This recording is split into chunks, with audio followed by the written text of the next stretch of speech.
Yeah, thank you very much, Raphael, for introducing me so nicely and also inviting me to Montreal. It's a great pleasure to be here because I know that Montreal is really a center of social innovation research. And thank you also for CREASE to co-organize this event. And in my presentation, I will speak about the role of social innovation to address the great societal challenges like climate change and no new way of mobility and so on and so on.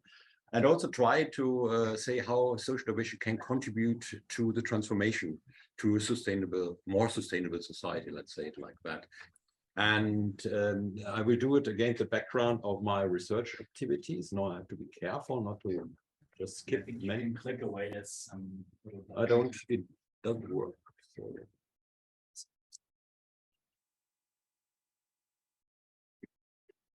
So. Okay, now it works. So as mentioned already, I'm the director of the Social Research Center at the TU Dortmund University, which is one of the oldest social research center in Germany and one of the largest with 45 researchers. And we have been founded in 1946. So we are even older than the Federal Republic of Germany, which was founded in 1947. And we have been one of the first research institute in our area, which used to be an old industrial area with a lot of workers, but not a lot of research and university institutes there. So this was really something like an experiment, and we had always a strong connection to the region and feel also responsible for regional development. And our mission is to conduct, initiate and promote in particular interdisciplinary and international social science research in the fields of work and social innovation. And I think it's somehow similar to CREASE, the mission of CREASE. And we also try to have research profile that actively connects science and practice. So we don't want to be in an ivory tower. We want to work together with practitioners in our society to also create new solutions for the urgent problems that we have in Germany and also in our region. So you see, we have a lot of publications in the field of social innovation. I brought our Atlas of Social Innovation with us, which tries to summarize the result of our global research project SR-Drive that I will present later. And you can download the articles of the Atlas free of charge from the internet if you have more interest. And we also have published our research agenda for social innovation in the last year. So also trying to theoretically, have a stronger theoretical discussion about what social innovation is about. And so to start, I think Raphael also mentioned that if you think about innovation in Europe and in Germany, many people think on technological innovation. You see the iPhone, the steaming engine, the computer, and I think we put our hopes on technology to solve the urgent problems and the great societal challenges. And that's also a very important part of the national German innovation strategy that is called high-tech strategy.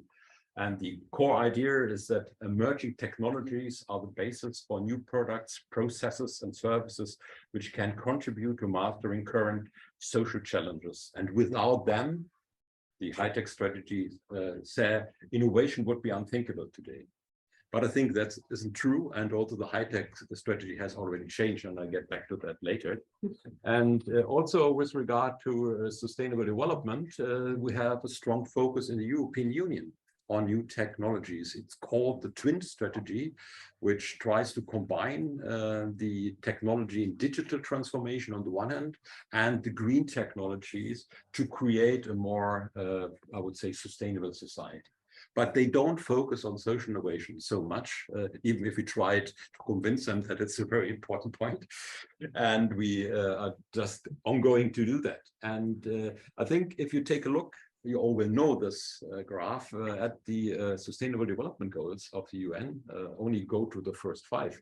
No poverty, zero hunger, good health and well-being, quality education, gender equality, you will see that there are no pure technological solution for these goals. You have to combine technology and new social practices, new lifestyle to really become successfully achieving these goals. And that is, I think, a very important part in the field of social innovation. And with that background, we found a lot of initiatives in the global scale that have developed in the last years under the heading of social innovation. You all will know Mohamed Yunus and the microcredits, which play a very important role to cope with the great society challenges, to also address poverty in the global south. Also social entrepreneurship concepts are very important. But the social economy plays a very important role here in Quebec. I think it's a long tradition, but also in Europe. We had the European Social Economy Summit last year.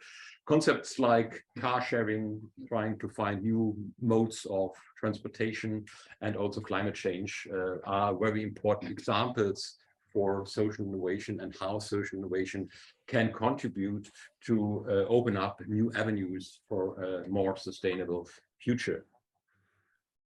And Raphael also mentioned our global research project as a drive, where we had conducted a first mapping of social innovation initiatives. And we did it together with experts all around the world. Crises was also part of that project, but also colleagues in Latin America and Australia, in Asia, in China, and so on, have been part of that project. And what we could see that social innovation has become a global phenomenon. We will find in all world regions global innovation activities, which different focus. So, for example, in Latin America, it's much about new education and fighting against poverty. In Europe, it's also very strongly connected to ecological problems and so on and so on. But we see it had become an ubiquitous concept, which has a great influence on people on the ground and in different regions. And we also see that it's a very broad concept. It's not only to fight poverty or to make our society more social justice, but it's also about concepts like transport and mobility, health and social care, energy, poverty reduction, and sustainable development. And there are many, many initiatives that we find that are not so well known, like the microcredits, but also contribute to new ways of living and a new way of more sustainable society. So I would like to give one example of our work in the field of climate change. And we saw in the global research project that it was the ambition of many social innovation initiatives to bring solutions to environmental problems in providing a local context to often global environmental problems. So the local context is a very important point for social innovation initiatives. And they also try to combine environmental goals like reduce waste, repair items, spare food with social goals, which is also something which is very important, and sometimes also address economic goals. And that is, I think, a very important triangle also in the field of sustainable development. And we just conduct a European project that's called Evolving Regions, which has the main focus on climate adaptation processes together with the practitioners in the region and in the urban context to also organize innovation dialogue and try to work together with the regional actors in the field of adapting to climate change. And what is the most important point in this project is that we try to develop formats of participation and empowerment, you would say, to do the things not for the citizens, but together with citizens, which is a very important point. A different field, different fields like heat and health. Young climate experts, also heat information for elderly people. So I came to Canada and was surprised. It is raining. In Germany, since 3 months, there was no rain anymore. And it was really high temperature, nearly 40 degrees. And also in the southern parts of Europe, it was much more than 40 degrees. And it's really a problem for especially elderly people because we are not equipped with air conditioning and so on. And that is something that we try to do, how to prevent that. and also heavy rain prevention. I said that we didn't have a rain for a long time, but when the rain comes, it is often heavy rain, and the cities are not used to that. And we have really great difficulties, and we also try to find solution, and also urban green, climate resilient backyards, and so on, that we are trying to develop new solutions together with the citizens and the city administration.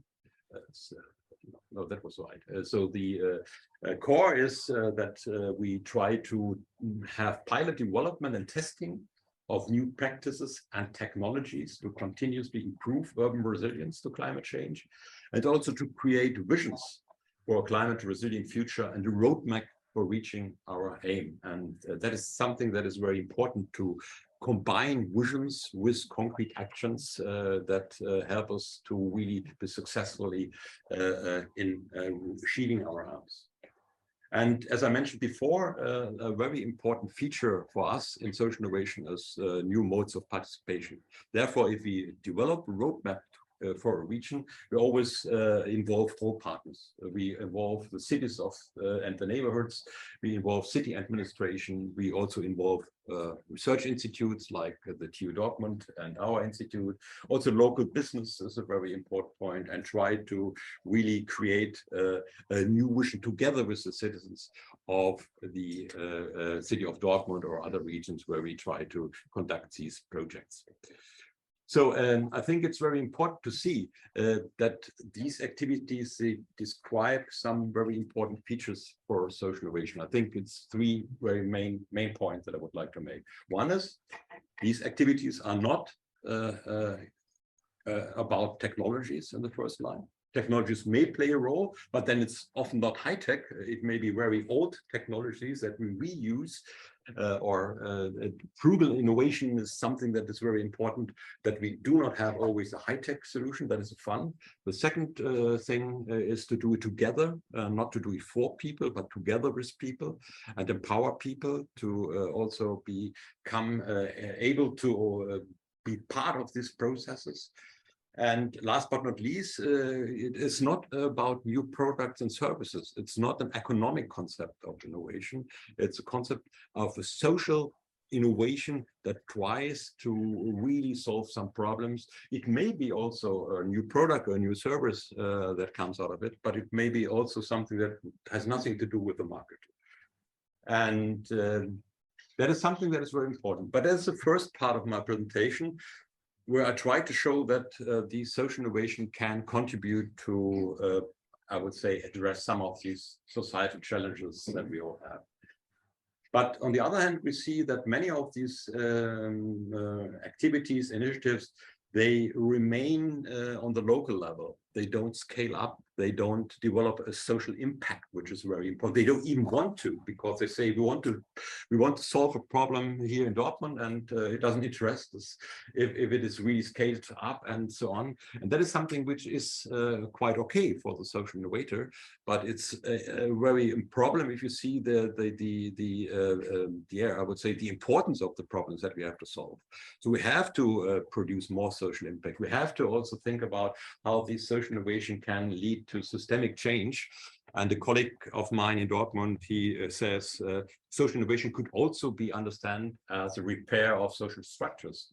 But also only repair is not enough, I would say, but we have to have systemic solutions and to create also a more sustainable structures in all our society. And that is what my second part of my presentation will be about. Oh, that was wrong. And so I would like to quote two researchers here from the region. Dennis Harrison, I think he was former director of crises, and Jane Jansen, she worked here at the University of Montreal, or work here, I don't know. And a few years ago, they had made a report for the European Union to understand what is the problem with social innovation, what are the power of social innovation, what also is a problem. And they say also social innovation pop up in many areas and policies and in many disguises. And social innovation is researched from a number of theoretical and methodological angles. The condition under which social innovation develop, flourish, and sustain, and finally lead to societal change are not yet fully understood, both in political and academic circles, and that is one of the main focus that we are working on to try to understand which role social innovation play in processes of social change and societal transformation. And there is also a very important discussion in Europe about the reorientation of innovation policy, not only on special innovations that solve a problem, but also that how innovation policy can contribute to a more transformative, to transform our society as a whole, a systemic perspective. It's from Johann Scott and Steinmüller, which work on that concept since many years. And they say that the aspiration of transformative change were captured most recently in the UN Sustainable Development Goals, but you don't have an innovation policy that is able to realize changes. And that is very important to see. And then the problem is, I go back to Nicholas Machiavelli, who already 1513 said that there is nothing more difficult to plan, more doubtful of success, no more dangerous to manage than the creation of a new order of things. Whenever his enemies have the ability to attack the innovator, they do so with the passion of partisans, with the others defend him sluggishly, so that the innovator and his party alike are vulnerable. So it's really a very hard work to bring on transformative change, and you will all know it, I think, in your seminar before. And I think, therefore, the refocusing innovation to a social innovation perspective is a very important part of that. And we have a lot of theoretical approaches that try to address that point. One of the most important is a multi-level perspective on socio-technical transition, which has been developed from the colleagues of Drift, which is an institute in the Netherlands that works since many years on it. And they try to develop a concept how socio-technical systems changing. And it's a very complex concept, which also takes into account the societal level with the social technical landscape that influence that, and also, which is important in their conception, the niche innovations that being for a long time not really seen, being in a niche, and then with some societal changes, they become more important and become dominant system. The problem with this multi-level perspective is that it's the focus on socio-technical systems. And I think if we think new economic models and new ways of reorientation our science, it's not about socio-technical systems change. It's more like changing our social practices, changing our institution. And therefore, I think it's from the social innovation perspective necessary to think about other concepts. And that is what the colleagues from the same institute that work in the field of social innovation research and try to think about transformative social innovation, Flora Bellino and others, say that we have a need for alternative narratives and theories of change as a driving force behind physical change, and that they have to also think about ranging from lifestyle innovation into inner transformation, changing economic models, and also political activism, and the social movements belong to this kind of new narrative that we need. And there are also some models that, from the social innovation perspective, that try to understand how social innovation leads to systemic change. That is a model from Murray et al. That they published 2010 in the Handbook of Social Innovation, which is very influential, but I think it's under-complex. It's thinking about, I would say, only a social entrepreneur perspective, and thinking how to create one solution and make it to a more scaling up them and then bringing to systemic change. That they call life cycle of social innovation. But I think it's not complex enough to really understand what social change is about. And therefore, we have also looked at other approaches. I was invited to the conference from crises, La Transformation Sociale par l'Innovation Sociale, where they also have some discussion about different approaches. You can find also a book that has been published in 2016. And also Frank Moulin is working very strongly with the concept of social innovation and social change, especially with focus on regional change processes and importance of social economy. And Frances Westley, not far away here at the Waterloo University. I think she is no longer there, but she was there. Tried to combine that with systemic thinking and resilience, and this is very important. And also Raphael and his colleagues in the CRESI project work with a very complex, very complex model, the extended grid model. We try to focus the complexity of social change processes. And I think there are a lot of things that we can learn from these approaches. And in my article, in the research agenda, I just go a little bit more detailed in these approaches. Oh, yeah. That is the point that we are working on since many years, try to really have a theoretical foundation of the social innovation research. Social innovation is also used as a buzzword, so that everybody likes, but nobody's quite sure what it means. And I think that is something that is a problem if you work in a research institute. Then everyone will ask you, but how is your definition about social innovation? What do you think, how it is connected to social change processes, how it's connected to technological innovation, what are the differences, what are the similarities? I think these are things that we are trying to work on, and we also try to develop a scientific community in the field of social innovation that work together and to further develop the approaches in social innovation. And our approach that was already mentioned is very much connected to the practice theory. I cannot go into it because I have left 10 minutes, but I only want to mention that. We see that theories of practice that are very important, I would say new theories that are discussed in the sociological context have an untapped potential for understanding change. And they also have a new perspective on the dynamics of social innovation.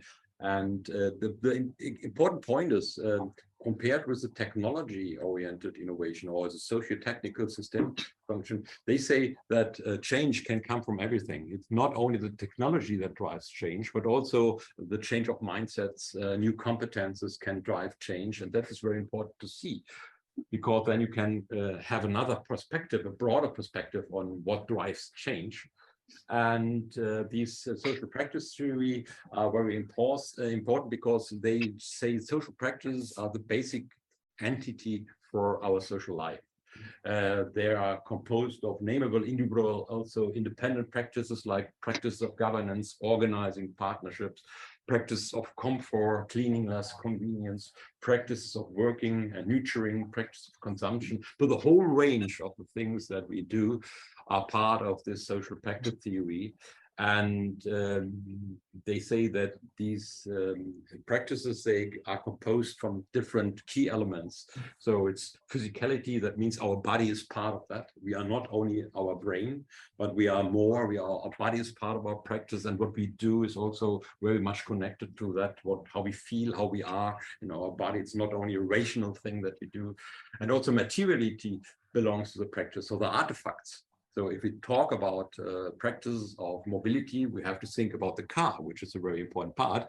But we have to see that the car is not the point. The practice of mobility is the point, and that the car is an element of that. And if we would like to change these practices of mobility, it's not enough to only produce an e-car, but maybe you have a systemic view on public transport and so on that can help us very much. And also competences are very important to understand these social practices. And so our definition of social innovation is that these social innovation are new combination or a configuration of these social practices with the goal of better satisfying or answering needs and problems, and not to only be an invention, but an innovation had to be socially accepted and diffused widely throughout society or in certain societal sub-area, and finally institutionalized as a new social practice or a routine. And then the circle can start again.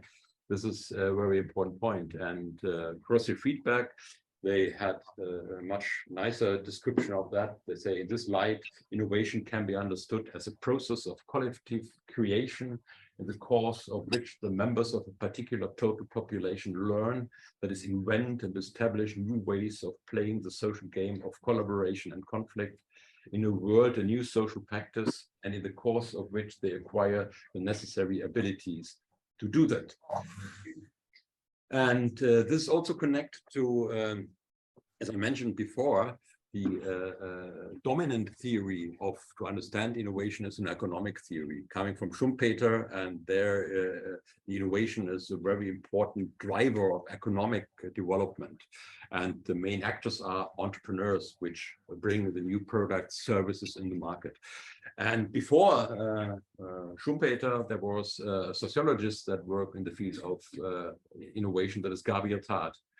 And he said that the real causes of change, social change in a broad sense, consists of a chain of certainly very numerous ideas, which, however, are different and discontinuous, yet they are connected together by even far more numerous acts of imitation, for which they serve as a model. So for him, the really important thing to bring an innovation, a new idea, into the society is that they were imitated by other people, that they were taken up by society as societal actors, and that it's not one innovation that you have to focus on, that it changes everything, but the stream of innovation that are connected to each other.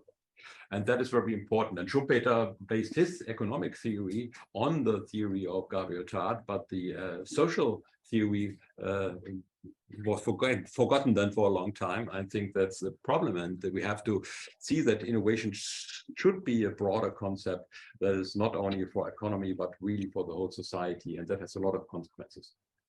And this idea of Tarde, that it's not one innovation that we have to focus on, we also used in the case studies of our ESSA Drive project, the global research project, where we said it's not so important to look at one innovation and how it spread, but to create practice fields like car sharing, and then to see how the different innovations that occur in different parts of the world work together to really create social change. And that is something which I think is a very important point to focus, that the development of this social change is connected to a lot of processes that we cannot control, always the wrong button. So, and the bundles of practices that we see, the way of life that we live, I think they are connected in different ways. And that is a very interesting book from Rahel Jaggi, The Critique of Forms of Life, where she said these forms of life are nothing else than bundles of social practices. Forms of life are different solution strategies for problems that humanity faces. Also very important point, that we can change it, that there is an alternative. It's not so that the way we live together now is without alternative, because it has been created like that. And that is something that we have to focus in social innovation. We cannot only create new technologies, but we can also create new social practices and new way of life. And the clash between them is then the debate about the best solution to the problem. And forms of life should also themselves be measured by their ability to solve the problems posed to them. And so you would have to answer the question in the seminar about sustainability, which social practices would fit best in a sustainable society. That is something that I think is a very important point. So that is also a point that I would like to make, that social change is always a result of a complex emergent process over which no single actor has control. So even if these innovations themselves are a result of intentional actions, that what comes out of it in a social change process is not controllable by a mastermind or whoever. It's a self-organized process. And I think in this self-organized process, many actors work together, and Lars Hulgert and his colleague try to see different strands of social innovation research that also make understandable the complexity of social change.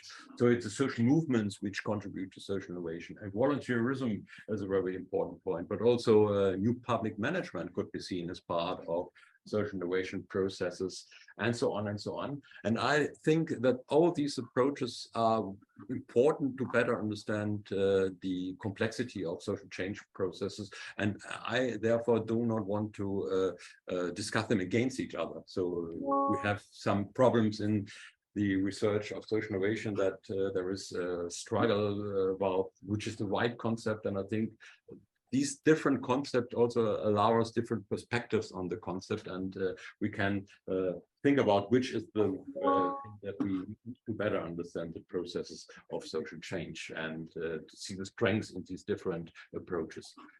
So all these things that I said before, I think, bring us back to the beginning of the history of social innovation. Because as Benoit Gaudin, who passed away, I think 1 or 1.5 years ago, he said that all these debate about social innovation at the beginning in the 1980th century was always closely linked to processes of social transformation as a specific form of social change. And therefore, I think it's really a very important point to understand this relationship between social change and social innovation. So that brings me back and nearly to the end of my presentation to innovation policy. So I would say I mentioned that I'm not really satisfied with the European perspective on innovation policy, the twin strategy focusing in green and digital technology. I think that the great challenge for contemporary innovation research and policy lies in analyzing the potential of social innovation in the creation of a new social practice that enhance an inclusive, equitable, democratic, participative, and above all, socially anchored future, and maybe also peaceful, which is a very important point here in Europe these days. This will also allow people to live richer, more fulfilled, and prosperous lives. And therefore, I think the European twin strategy has to be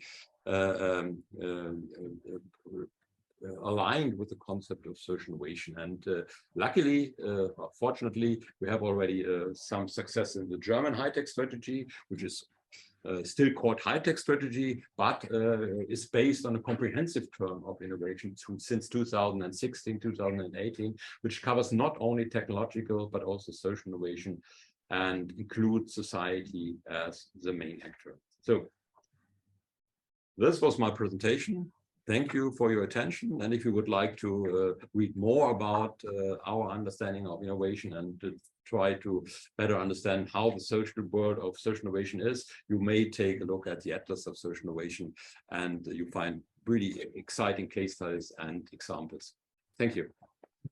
Thank you very much, Jürgen. Thank you for giving us this overview that opened up to the global discussions as it should for sustainable development. So thank you also for the participants online and here. And we've recorded it, and I should mention the book that Jürgen mentioned here is available from the library. So if you want to look it up, you can have this from the library, and I think this is all online, right? This is all online. So you can download that free of charge. And also Raphael has an article in it, so you should read that. Okay, good. Thank you very much, Jürgen. Thank you.